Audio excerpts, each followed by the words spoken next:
Lockdown needn't bog you down. In fact, lockdown gives you an opportunity to prepare yourselves well in advance for your board exams. Well, those who are worrying about their board exams, they need to relax. Congratulations, you don't need to worry much because most of the writing skills that you have already learned in class 11th are going to come in class 12. So my first video that I'm going to post is of the writing skill that was not taken in class 11th, that was not in the syllabus of class 11th, and that is invitation. It is rather ironical that we are starting with invitation writing. With lockdown in effect, you can't party, you can't have any gatherings, and you have to maintain social distancing. So you can really not invite anyone right now. But the situation is bound to change for better soon, and you'll be inviting people over and needing to draft invitations. So let's see how to draft an invitation.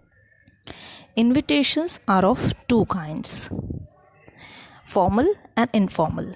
Informal invitations are nothing but informal letters that you've been writing since class 5th or so. We'll take them up later.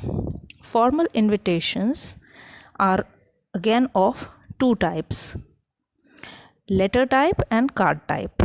Letter type of formal invitations are also same as formal letters.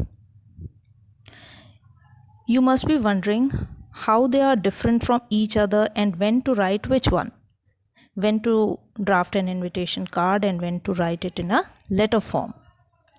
So let me tell you that letter type of invitations are written when only one or two or just a few people are to be invited.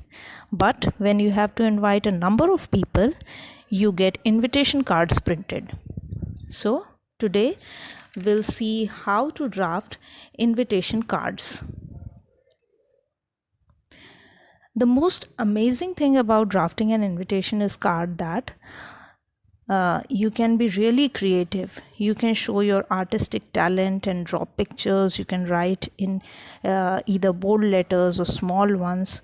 You may use stylized writing also. You can really play around with the presentation. But do keep in mind that it is after all the writing skill that you'll be marked for and not for your drawing skill.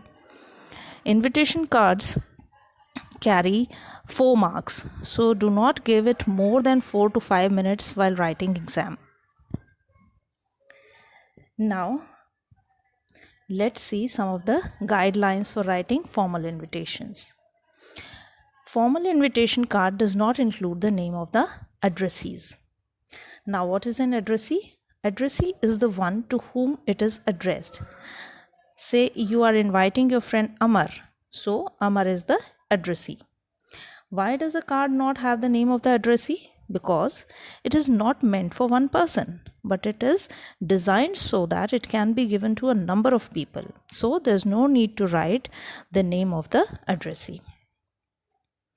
The occasion, name of the invitee, name of the host, day, date, time, and venue must be mentioned in the card.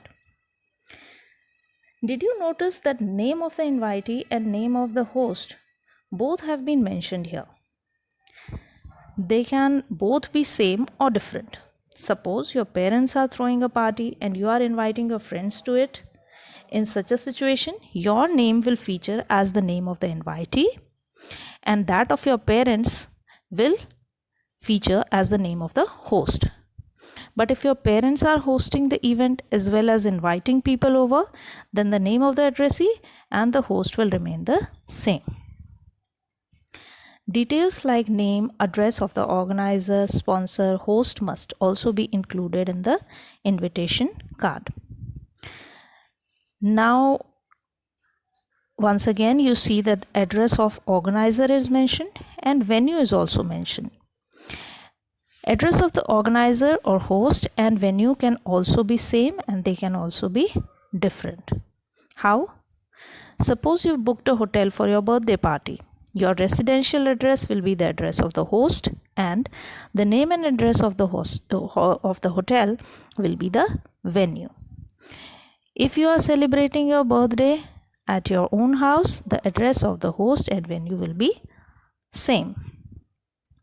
If a VIP is invited, then the name of the VIP should appear prominently in the invitation card, such as the name of the chief guest at the school annual function or any other such function. Now, some of the value points that should be kept in mind while drafting an invitation cards. First of all, the card should be simple and elegantly printed. Invitation card should be simple yet elegant. Means it should be pleasing to the eye, but it should be simple enough so as not to cause any confusion. Formal invitations are written in third person.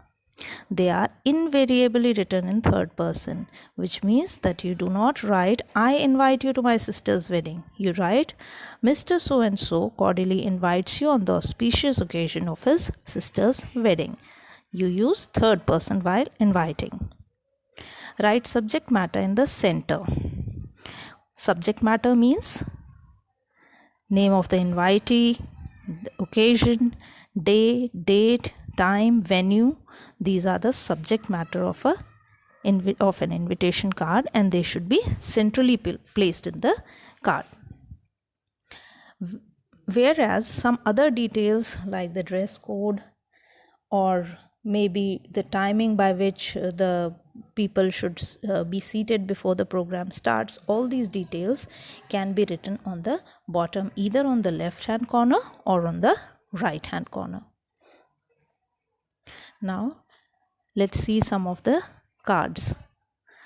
See here, there is a little art, and as you see, some of the letters are written bigger than the others to highlight the event that is going to take place. Then the date, time, venue, everything is given. The name of the invitee also is to be given. Here it is mentioned in the school, in the bracket, the school's name. Then another card, you see again all the subject matter is here. Name of the invitee, date, time, venue, address, everything is given. And please look at the second last line, RSVP. What is RSVP? RSVP is actually an abbreviation of a French phrase, Respondez-y vous plaît. Now, Respondez-y vous plaît means respond if it pleases you. It is written where the host needs to know how many people will come so that he may make arrangements accordingly. So, in such cases, you can write RSVP at the bottom of the card. Another card for you to see. Again, all the details, the event, date, time, venue, etc. are given, and you must have noticed by now that there is no set order in which you are supposed to write these details. Anything can come before and anything can come after. So you can get as creative as you want, keeping of course the time in mind while attempting it in your exam.